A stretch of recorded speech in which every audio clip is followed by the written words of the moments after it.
Salam kepada seluruh asesor Serdo Smart 2023. Perkenalkan, saya Maria Larasati Susiono. Saya dosen tetap di Fakultas Kedokteran Universitas Pelita Harapan, Lipo Village, Karawaci.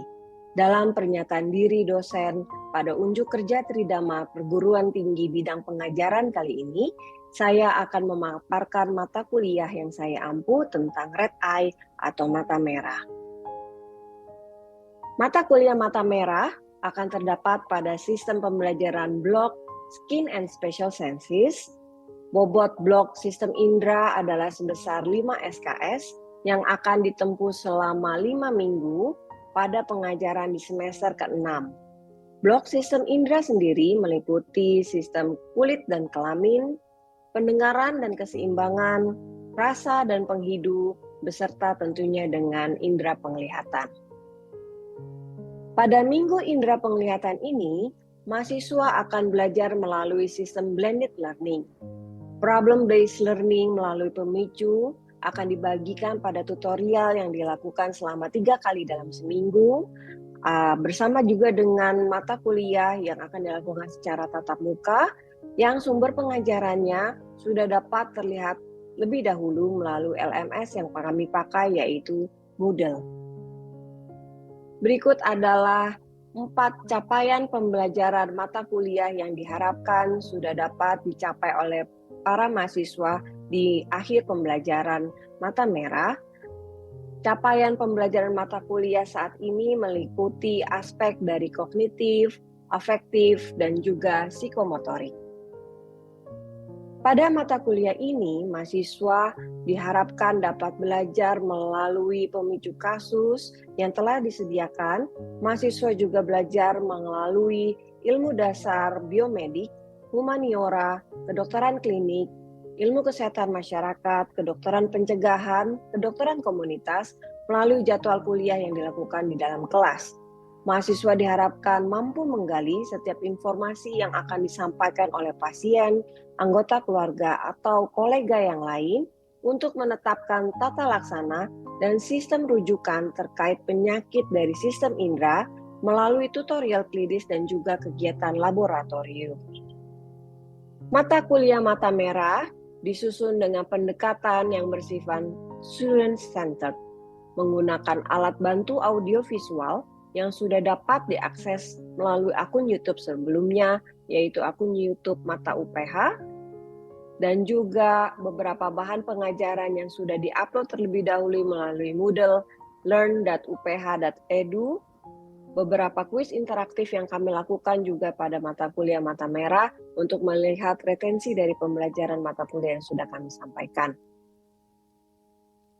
Berikut adalah evaluasi pembelajaran melalui blok sistem indera yang meliputi dari penilaian tutorial, ujian akhir semester, dan ujian OSPI, Objective Structured Practical Examination. Nilai batas lulus yang diharapkan pada blok sistem indera adalah sebesar 60. Oke, terima kasih ya teman-teman waktunya. Sekarang kita mau kuliah lagi tentang mata merah. Masih ada kesulitan nggak selama ini untuk melakukan diagnosis mata merah di sehari-hari? Izin dokter, mungkin dalam praktik sehari-hari beberapa kali masih sering ditemukan kendala dalam melakukan diagnosisnya, dok. Iya, seperti apa masalahnya? Bingungnya gimana, Jun? Mungkin kita karena tidak terbiasa ya dok, jadi pertama-tama kalau misalnya dapat pasien matanya merah, apakah disertai penurunan visus atau tidak disertai penurunan visus, itu seringkali kita untuk mendiagnosa bandingnya sih dok yang sering jadi kendala, dok. Iya, kalau saya lihat dalam kegiatan sehari-hari itu kamu bingung untuk bilang ke pasien dia masuk dalam kelompok penyakit mata yang mana. Gimana cara kamu nanya ke pasien apakah bapak atau ibu matanya buram? Susah nggak? Biasanya kamu cara nanyanya gimana? Izin jawab dok, kalau selama ini sih saya nanyanya langsung straightforward sih dok, apakah bapak atau ibu visusnya menurun gitu dok? Visusnya menurun? Makin buram? Kira-kira, iya langsung aja bilang, misalnya pasien yang datang dengan keluhan mata merah terus langsung aja buram atau enggak gitu ya. Jadi jangan pakai bahasa yang nggak terlalu dipengerti sama pasien. Karena kita harus kembali lagi untuk kalian harus tetap ingat ya, pada mata merah yang paling penting adalah kalian harus bisa paham bahwa cuman ada 2 kelompok pada penyakit mata merah ya. Kenapa mata itu bisa merah dan kenapa matanya bisa buram. Kalau kita lihat, mata itu dalam keluhan utamanya, kalian tadi sudah bilang dengan baik sekali ya waktu kita ujian, bagaimana dengan mata merahnya, lalu mata yang sebelah mana, itu kadang-kadang nggak keluar gitu waktu di keluhan utama. Jadi penting untuk melihat apakah terjadinya pada satu mata atau pada 2 mata dan sejak kapan. Ya, karena kalau kita lihat bagian bola mata dari depan sampai ke belakang, yang bisa menimbulkan gejala matanya merah itu kalau ada kelainan yang terjadi di depan dari lensa. Ya, jadi dari kelopak mata, dari kornea, dari COA, iris pupil, dan juga lensa. Atau kalau kelainannya terjadi pada satu bola mata. Jadi yang meradang itu dari depan sampai belakang. Gimana kalau misalnya yang meradang hanya di bagian belakang aja? Kira-kira matanya menunjukkan gejala mata merah nggak, Dek? Sepertinya tidak ya, Dok. Iya, ya. Karena kalau misalnya bola mata itu sifatnya 3 dimensi, kelainan yang di belakang itu tidak menunjukkan peradangan yang bisa terlihat dari depan. Gitu ya. Nah, balik lagi, ini udah berkali-kali kita pelajari bahwa sesuatu yang bisa menunjukkan mata merah kalau ada injeksi. Jadi injeksi itu ada 2, injeksi konjungtiva dan injeksi siliar. Kira-kira menurut kalian yang mana yang bisa menunjukkan gejala bahwa mata merahnya ini disertai dengan penurunan tajam penglihatan? Apakah yang disertai dengan injeksi konjungtiva atau dengan injeksi siliar? Izin jawab dok untuk injeksi siliar ya dok? Ya, jadi injeksi siliar itu karena dia asalnya dari arteri ciliaris posterior. Jadi dia adanya di limbus sebelah sini. Kalau dia meradang, pasti konten dari intraokuler yang mengalami kelainan dan biasanya akan menyebabkan penurunan dari tajam penglihatan atau matanya menjadi buram gitu ya. Oke, nah kalau misalnya kita lihat lagi Dek, kenapa mata bisa buram? Tadi merah sudah, sekarang buram harus kita evaluasi lagi. Kenapa buram? Karena di bagian bola mata itu seharusnya adalah dia jernih. Kalau bola matanya nggak jernih, misalnya dia ada kekeruhan, ada perdarahan gitu ya, pasti sinarnya itu terhalang. Dia nggak bisa terus masuk ke dalam saraf mata dan bisa menghasilkan tajam penglihatan yang baik dan pasiennya bisa melihat dengan jelas. Jadi kalau dia nggak buram, kalau dia nggak jernih, dia pasti buram. Apa yang harus kita pastikan bahwa tidak terjadi kekeruhan adalah media refraksi. Oke, dari sini ada yang tahu nggak media refraksi yang paling kuat itu yang mana, Dek? Mungkin kornea.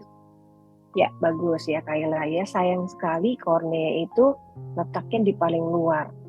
Kalian tahu kalau misalnya kalian minusnya tinggi, terus nggak mau pakai kacamata, tahu nggak nama tindakannya apa? Yang kita lakukan manipulasi pada kornea sehingga kalian yang tadinya kacamatanya tebal bisa nggak pakai kacamata lagi? Tahu? Izin dokter, lasik dokter. Lasik tuh kayak gimana sih sebenarnya? Ada nggak yang pernah lasik di sini? Jadi kalau lasik, kalau mesin yang zaman dulu ya, jadi bisa kelihatan kursor saya, Kayla? Kelihatan nggak? Terlihat dokter. Nah, jadi kalau zaman dulu ya, karena kornea itu adalah media refraksi yang paling besar, jadi kita harus melakukan penipisan pada korneanya. Paham ya? Jadi tebal kornea itu dilakukan ablasi oleh sinar lasik yang sifatnya assisted dan in situ. Jadi kalau awal-awal dulu ya, ini korneanya dibikin flap. Jadi dibuka gitu ya. Lalu diablasi di sini sampai ke kedalaman tertentu sesuai dengan minus yang ingin dihilangkan. Setelah ini tipis banget, baru ditutup lagi. Kira-kira bahaya nggak kalau misalnya ada kornea yang dibuka, terus tiba-tiba ditutup lagi flapnya pada keadaan pasca lasik, berbahaya nggak? Kira-kira menurut kalian gimana? Apa yang bisa terjadi pada flapnya? Dengan berjalannya waktu, yang bisa terjadi apa? Makanya metode itu kita tinggalkan. Ada yang kebayang?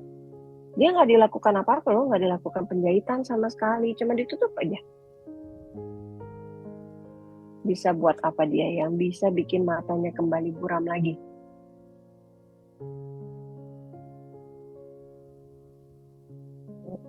Apakah peningkatan TU bisa terjadi peningkatan TIO ya dok? Peningkatan TIO sepertinya sih bukan Visya, tapi yang bisa terjadi adalah flapnya itu bergeser. Jadi korneanya itu nggak punya kelengkungan yang sama lagi, bersifat irregular. Paling sering pasien-pasien lasik itu dia merasa glare. Tahu ya glare ya, silau terus. Jelas sih ngeliatnya tapi silau, jadi kayak terlalu terang. Nah itu dia masalahnya dari lasik. Makanya sekarang kita pakai yang sifatnya relax smile. Itu nggak pakai lagi dibuka, tapi cuma langsung diablasi sampai ketebalan tertentu. Makanya kalau lasik itu, kalau sudah dilakukan sekali lasik nggak bisa diulang lagi. Karena udah nggak ada lagi ketebalan kornea yang bisa kita lakukan ablasi.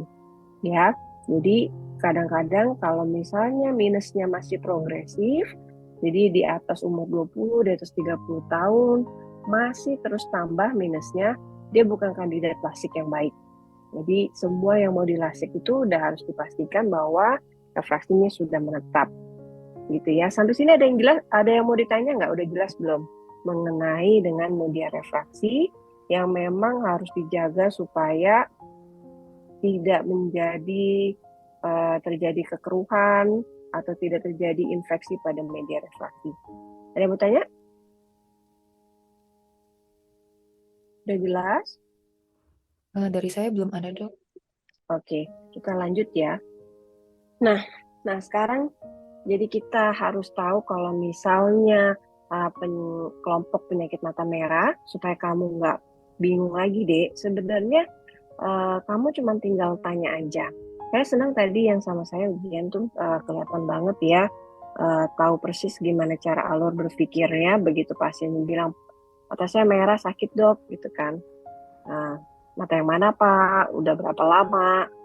Terus kata-kata yang terakhir yang berikutnya keluar adalah matanya buram atau enggak. Dari situ udah kayak suatu nyanyian gitu ya, yang akhirnya selama kita belajar kalian masih ada yang diingat gitu. Jadi apa yang harus kita perhatikan sih pada mata merah visusnya normal? Ada yang tahu? Siapa yang bisa kasih pendapat? Apa sih intinya? Kok matanya merah tapi visusnya normal? Kira-kira kelainannya terjadi di mana? Ada yang bisa kasih pendapat? Izin berpendapat dokter. Ya, silakan. Mungkin terjadi abnormalitasnya itu bukan di media refraksi dokter. Terjadi pada bagian bola mata yang mana, Audrey? Mungkin bisa konjungtiva dokter. Jadi kalau kan sekarang matanya merah, berarti kita membicarakan suatu kelainan bola mata yang letaknya di bagian bola mata kalau dia bisa memanifestasikan matanya merah, terlihat sama kita, berarti kejadiannya di bagian bola mata sebelah mana? Izin dokter anterior. Anterior ya. Konjungtiva itu memang di anterior, tapi nggak cuma kelainan di konjungtiva yang bisa menimbulkan mata merah. Jadi di bagian anterior. Ada satu lagi sebenarnya Audrey, nggak cuma di konjungtiva aja, tapi satu kejadian di bagian bola mata yang sebelah mana lagi nih selain cuma di anterior saja. Izin dok, mungkin di bagian palpebra dok. Palpebra, betul. Jadi di bagian anterior atau di seluruh bola mata, Dek. Ya, jadi di seluruh bola mata benar nggak bikin matanya visusnya normal? Iya, harusnya tidak mempengaruhi visus ya, Dok. Iya ya. Jadi kalau misalnya terjadi mata merah visus normal, memang cuma terjadi di depan aja, tapi bukan di bagian media refraksi seperti yang tadi disebutkan oleh Kayla sama Audrey. Ada palpebra, ada sklera, episklera, konjungtiva. Tapi begitu dia menyebabkan peradangan satu bola mata, biasanya visusnya terganggu nggak? Terganggu, Dok. Iya, betul. Siapa tuh? Ricky ya? Ya, contohnya apa Ricky? Misalnya Mata kayak merah. anophthalmitis, Dok. Iya, betul sekali. Kalau misalnya mata merahnya dengan visus turun, nah baru nih ada kemungkinan dikena di mana kalau mata merahnya visusnya turun, Ricky tadi? Di kornea, Dok. Ya, jadi terjadi pada bagian mata sebelah Bagian mana? mata. Kenapa, Dok? Bagian mata sebelah mana? Kalau mata merah visus turun? Bagian anterior dan mengenai media refraksi, Dok. Oke, bagus. Oke, kita lihat ya. Nah, ini kita langsung aja ya. Kalau mata merah visus normal pasti kelainannya di mana nih? Palpebra, di mana lagi? Konjungtiva, Dok. Konjungtiva, bagus. Mana lagi? Tadi udah disebutin sih beberapa ya. Palpebra, konjungtiva. Mungkin dokter sklera dokter. Sklera, episklera. Di mana lagi? Harusnya di orbita ya, Dok. Iya, di orbita atau di preseptal maksudnya ya. Jadi kalau yang atas ada yang tahu nggak ini apa nih kelainannya? Jadi kelopak matanya merah meradang dengan banyak sekret. Ayo, apa nih? Indok blefaritis dok. Blefaritis. Kalau yang di bawah nih, yang sering pada anak-anak, mungkin rasanya gatel atau sakit, ganjel, kelopak matanya. Apa yang bawah ini? Izin dok, hordeolum dok. Hordeolum. Kalau ini ada kelainan bulu mata, Dek. Kelainan bulu mata ini kayaknya sih numbuhnya ke dalam bola mata nih. Yang atas. Apa? Abnormality eyelash yang disebut dengan? Trichiasis dok. Ya, bagus ya. Jangan lupa ya. Jadi kita review lagi. Ada trichiasis. Ini ada 3 nih. Yang dia tumbuhnya nggak di hairline. Jadi ada apa namanya? Districhiasis, Dok. Namanya distichiasis, Ricky. Jadi kalau trichiasis, tapi kalau distichiasis gitu ya. Baik, Dok. Mirip-mirip, it's okay. Nah, kalau ini kelainannya di kelopak mata atau di bulu mata atau di mana nih? 2 gambar atas dan gambar bawah. Masih di kelopak mata, tapi di bagian apa dari kelopak mata? Kamu tahu nggak di kelopak mata itu ada yang namanya margin eyelid. Nih ya, saya gambarin ya. Ini margin eyelid. Ya, ini margin eyelidnya nggak kelihatan karena dia kelipet ke dalam. Jadi kalau margin eyelidnya keluar, kita bilangnya Izin dok. Apa? Ektropion dok. Ektropion. Yang ini pasti ke dalam entropion ya. Ini yang tadi dibilang Ada septum orbita, tapi dia cuman di luar, maka kita bilangnya preseptal cellulitis. Ini awalnya hanya kalazion, hanya hordeolum. Tapi anaknya ini sifatnya imunokompromis sehingga jadi preseptal. Ya. Ini siapa yang belum pernah lihat di kehidupan klinik sehari-hari? Ada yang sampai sekarang belum pernah lihat cobblestone? Yang pernah lihat deh, yang pernah lihat raise hand. Coba yang pernah lihat raise hand. Ada dek? Belum pernah? Waduh, sayang banget. Tapi kalaupun belum pernah lihat, kalau kamu bisa eversi, persis kayak gitu kelihatannya ya. Jadi nanti kalau kamu lagi stase anak, ya tanya sama dokter anaknya, dok saya boleh nggak eversi pasiennya? Misalnya sesuai dengan predileksi, jadi umur 5 tahun sampai 7 tahun dengan riwayat atopi, kamu eversi. Berani nggak? Hah? Eversi aja, cari ya. Terus ini yang papil, sama sih sebenarnya cobblestone sama papil, tapi kalau papil lebih kecil-kecil dan dia bentuknya nggak heksagonal, nggak rapi tersusun seperti cobblestone ya. Jangan lupa ini namanya kemotik konjungtiva, jadi dia hanya bulging aja tanpa ada subconjunctival bleeding di bawahnya. Dan ini nggak boleh lupa ya, konjungtivitis yang sifatnya side threatening adalah Blenore. Jadi kalau teman-teman nanti stase IKM ada pasien dengan ibunya riwayat sexual transmitted disease lalu partusnya spontan, nah kamu cek langsung mata bayinya ada belekan atau enggak ya.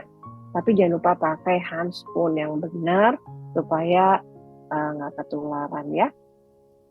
Oke, lanjut ya. Nah yang ini subconjunctival bleeding, kelihatannya subconjunctival bleeding, kelihatannya ngeri, tapi ini bisa self-limited dalam waktu 1 minggu. Dan yang berikutnya adalah sklera dan episklera. Kalau kamu bisa pas lihat nih, ini ada yang overlapping ya, pembuluh darah yang ke atas dan pembuluh darah yang ke bawah.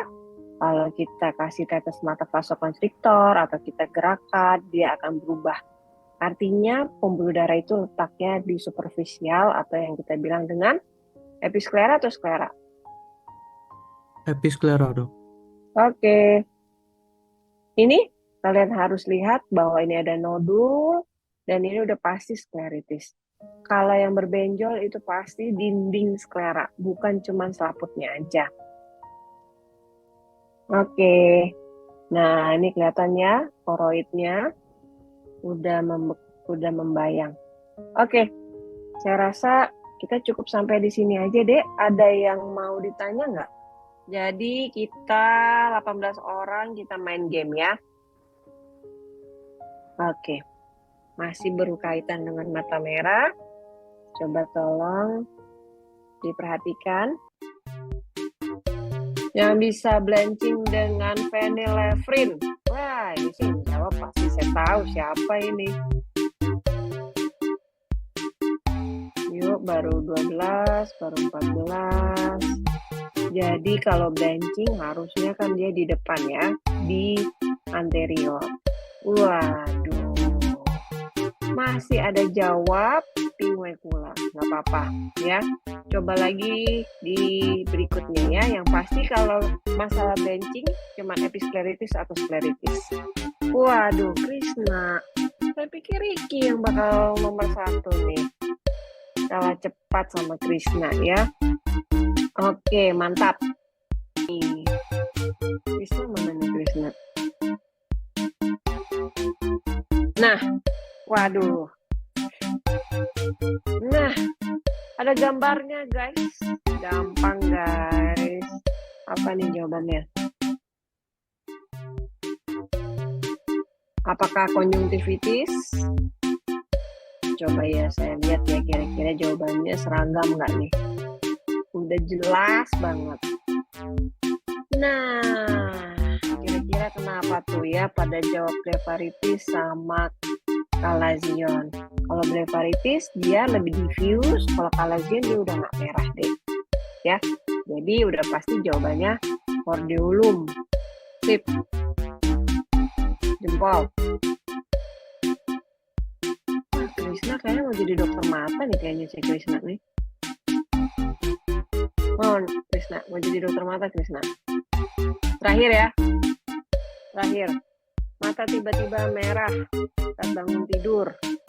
Riwayat konsumsi antikoagulan. Nggak pakai nyeri, nggak pakai gatel.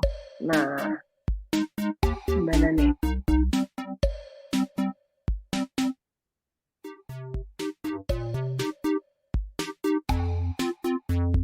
Yuk, terakhir kita lihat kuis.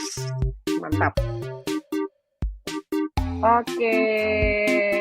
Ya, terima kasih untuk partisipasinya ya teman-teman. Saya rasa sih dari sini saya bisa tahu kalian memang udah paham ya. Semoga setelah selesai mata kalian nggak perlu belajar mata lagi ya. Nanti buat exit OSCE, untuk UFDI udah katam kan. Oke, terima kasih teman-teman waktunya.